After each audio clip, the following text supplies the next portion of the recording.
Good morning, everyone. My name is Tarunpal Gandhi, and today I will tell you about the dictionary skills. What a dictionary is and how it is used, what are the functions of the dictionary, etc.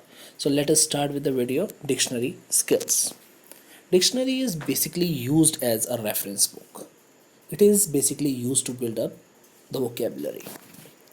There are different functions of a dictionary as well. I have mentioned 11 functions of a dictionary in this particular slide, and those functions are guide words, entry words, synonyms, usage, parts of the speech, pronunciation, syllabication, meaning, etymology, variants, inflections. We will discuss all these functions in detail in our next slides. So first, guide words. These are two words. These are found either on the top of the page or at the bottom of the page. These words are used to tell that all the words fall within the combination. The word on the left is the first word on the page, and the word on the right is the last page on that particular page. Entry words. All the words explained on the page are called entry words. For example, choice, core, choke, and chow are all entry words. Synonyms. These words have the same and similar meaning as the entry word. The synonyms for choice are election, option, preference, and selection. So all these words means the same. It acts like a thesaurus at times and helps build vocabulary. Usage. A word can be used formally or informally. You can find the information in the dictionary that how a particular word is used, whether it is used formal sense or it is used in informal sense. Choke up is an informal expression, just as chopper is the slang for helicopter. These two words are not suitable for formal situation. Dictionary guides the proper use of words in the proper context. Parts of speech. You all know about this.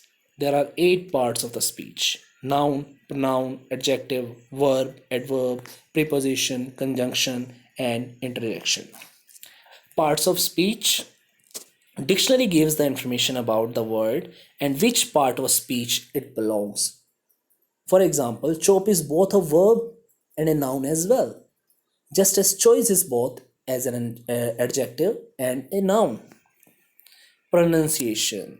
The GH at the end of enough is pronounced as F, whereas at the beginning of ghost, it has a different pronunciation. Sometimes C is pronounced like S, as in center, and sometimes like a K, as in chorus. Pronunciation is always given in brackets, usually following the entry words. Syllabication. Now, say your name. How many times did you move your tongue in your mouth? The sound produced by one movement of the tongue in the mouth is called a syllable. The syllable is identified by a little dot. Chopper has 2 syllables. Chop dot per. Meaning. Most of the words have more than one meaning. Choke has 4 meanings as a verb, one as phrasal verb and remaining 2 as a noun. Etymology. It means the study of roots. In language, the study of roots refers to the origin of the word. The word chemistry was derived from Arabic word al-chemia. Etymology is always given in brackets, either at the end of the word or next to pronunciation of the word. Variants. It means different ways of saying the same word. It is usually in spellings or pronunciation. Chomp is the same word as champ, and chorus can be spelled both with a double S or a single S. What are the two different ways of saying the word? Vitamins. Inflection. Inflections refer to the additions to a word. For example, pretty, prettiest, prettier, prettiest. But can you do the same with beautiful? No, you cannot. Dictionary only can provide all this information. This is it for the day. Thank you so much for listening and watching. Please subscribe to our channel and click on the like button if you like the video.